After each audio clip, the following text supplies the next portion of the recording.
ನಾವು ಬಂದೋಬಸ್ತನ್ನು ಮಾಡ್ಕೊಂಡಿದ್ದೀವಿ. ಈಗಾಗಲೇ ಬಸ್ ಡಿಪೋ ಆಯಿತು, ಬಸ್ ಸ್ಟ್ಯಾಂಡ್ ಮತ್ತು ಎಂಟ್ರಿ ಎಕ್ಸಿಟ್ ಪಾಯಿಂಟ್ಗಳಲ್ಲಿ ಸಿಬ್ಬಂದಿ ವಿಕೆಟ್ಸ್ ಮತ್ತು ಪ್ಯಾಟ್ರೋಲಿಂಗ್ ಶಾಂತ ರೀತಿಯಿಂದ ವಾತಾವರಣ ಇದೆ. ಮತ್ತು ಕೆಲವು ವಾಹನಗಳಿಂದ ಯಾರು ಹೋಗ್ತಾ ಇದ್ದಾರೆ ನಾವು ಬಂದು ಸೆಕ್ಯೂರಿಟಿನ ಕೂಡ ಕೊಡ್ತಾ ಇದ್ದೀವಿ. ಮತ್ತು ಯಾರೂ ಕಾನೂನನ್ನು ಕೈ ಎತ್ಕೋಬಾರ್ದು ಅಂತ ನಿರ್ದಿಷ್ಟವಾಗಿ ಸೂಚನೆ ಆ ರೀತಿ ಏನೇ ಕಂಡು ಬಂದರೆ ನಮ್ಮ ಅಧಿಕಾರಿಗಳು ಕಟ್ಟುನಿಟ್ಟಿನ ಸೂಚನೆಗಳನ್ನು ಕೊಟ್ಟಿದ್ದೀವಿ. ಯಾರಾದರೂ ಕಾನೂನನ್ನು ಕೈ ಎತ್ಕೊಂಡ್ರು ಅದನ್ನು ನಿರ್ದಾಕ್ಷಿಣ್ಯ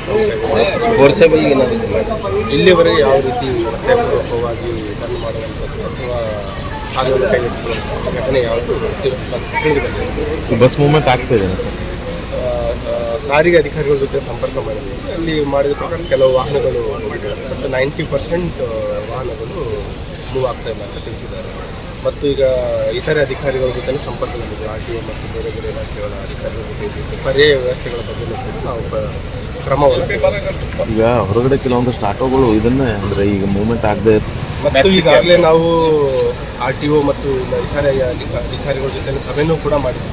ಈ ಪ್ರೈವೇಟ್ ಕ್ಯಾಬ್ಸ್ ಇರ್ಬೋದು, ಪ್ರೈವೇಟ್ ಬಸ್ಸಸ್ಸು, ಆಟೋಗಳು ಯಾರೂ ಕೂಡ ಏನು ನಿಗದಿತ ದರ ಇದೆ ಅದರ ಬಿಟ್ಟು ಹೆಚ್ಚಿನ ದರ ತೆಗೆದುಕೊಳ್ಳುವಂತಿಲ್ಲ. ಮತ್ತು ಅಂಥದ್ದೇನೋ ಕಂಡು ಬಂದರೆ ಅವ್ರ ಮೇಲೂ ಕೂಡ ನಾವು ಕ್ರಮ ಕೈಗೊಳ್ತೀವಿ.